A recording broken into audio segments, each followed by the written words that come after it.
Hello everyone. Today I have an amazing story for you. It's not just for your listening and speaking practice, but also to inspire you.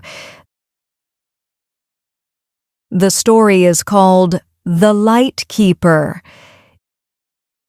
It will show you that determination can save lives. In a small coastal village, where gulls cried over restless waves and the wind carried whispers from the sea, there stood a weathered lighthouse on the edge of a cliff. It had been there for almost 100 years. Its paint was chipped, its stones rough from time and storms, but at night its light still reached far across the dark horizon. Inside that lighthouse lived an old man named Oliver Reed. He was not famous, not rich, and many said he was far too old to live alone by the sea. But Oliver didn't see himself as lonely. He said, "I live with the sea, and that's company enough for a man with stories." Every morning before dawn, he rose from his small wooden bed, boiled a kettle of tea, and looked out the narrow window at the horizon. He always said the same words to himself, "Another day to keep the light burning."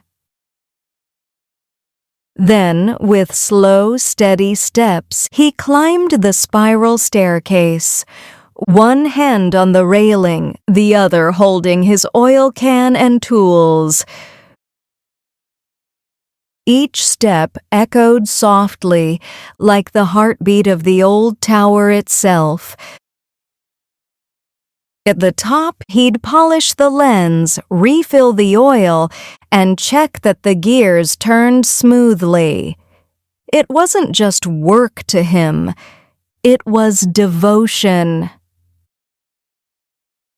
Every spark, every flame was a promise to sailors he might never meet, a promise that said, "You are not alone out there." Sometimes when ships passed by at dusk, their captains would sound their horns in gratitude, and Oliver, smiling from his window, would tip his hat in return. A quiet exchange between strangers, bound by light and faith. The villagers admired him, though many didn't understand his devotion. Some said, "The lighthouse could run on its own now. Why doesn't he retire?" But Oliver would only shake his head and answer, "Machines can shine, yes, but they can't care."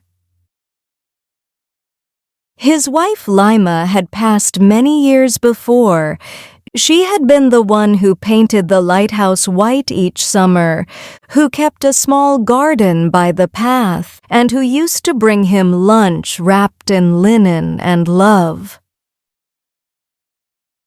When she died, Oliver nearly left the lighthouse. He couldn't bear the silence.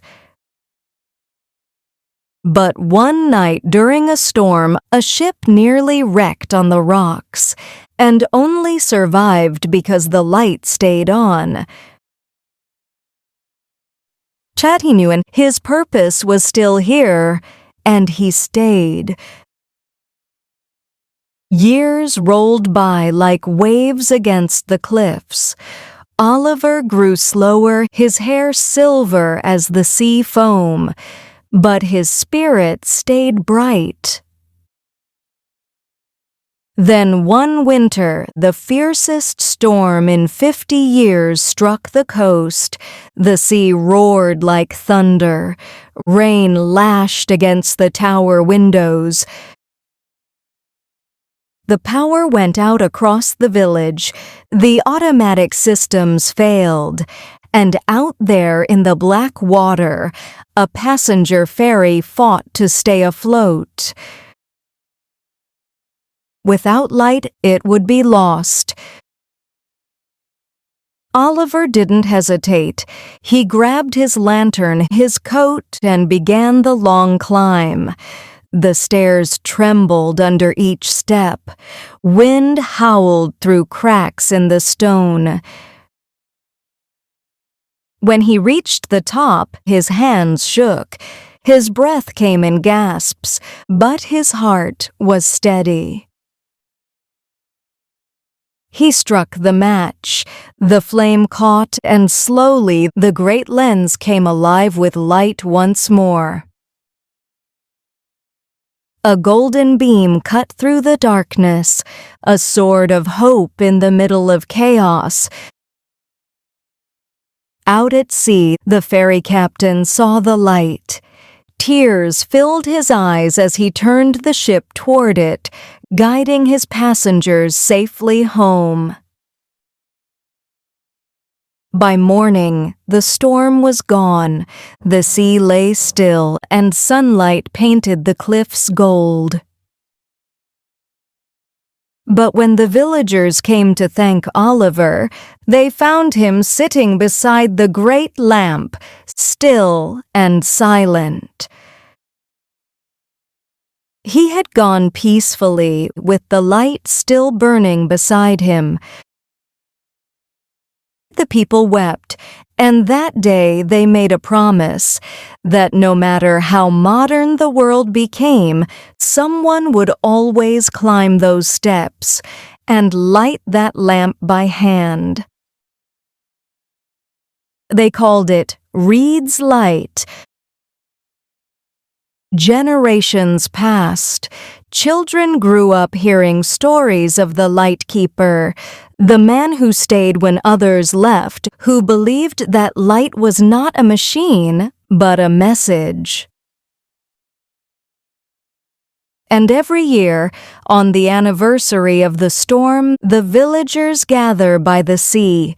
They light candles along the shore, their flames flickering like small echoes of his lantern. Parents tell their children, "Do you see that beam up there? That's not just a light, that's a promise. That goodness never truly goes out."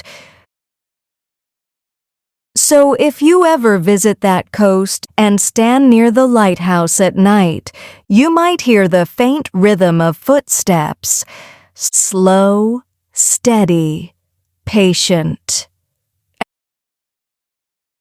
You might even feel a quiet peace, as if someone still walks there, checking the flame, keeping watch. And maybe you'll remember, you don't have to be known to make a difference. You just have to keep your light burning. Because someone, somewhere, is finding their way because of you. Now, look at the text and read it out loud. That way, your speaking will improve. There will be no sound, only you will read.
For daily interesting videos to practice English listening and speaking, subscribe to this channel and keep the notification bell on.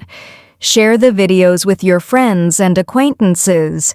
To get better results, watch the videos repeatedly. Thank you.